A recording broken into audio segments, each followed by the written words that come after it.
Buongiorno, dobro jutro, guten Morgen, buon day. Dai riguardi certa in che si ten su a tu capito, tu puoi dirsi più grande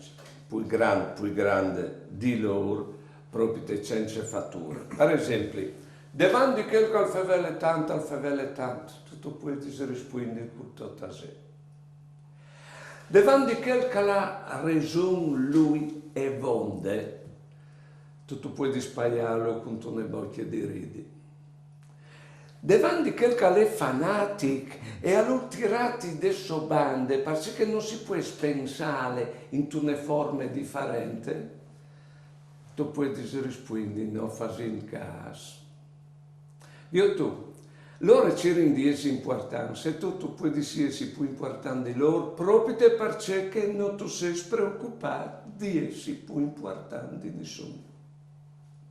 Buone giornate e buone vite.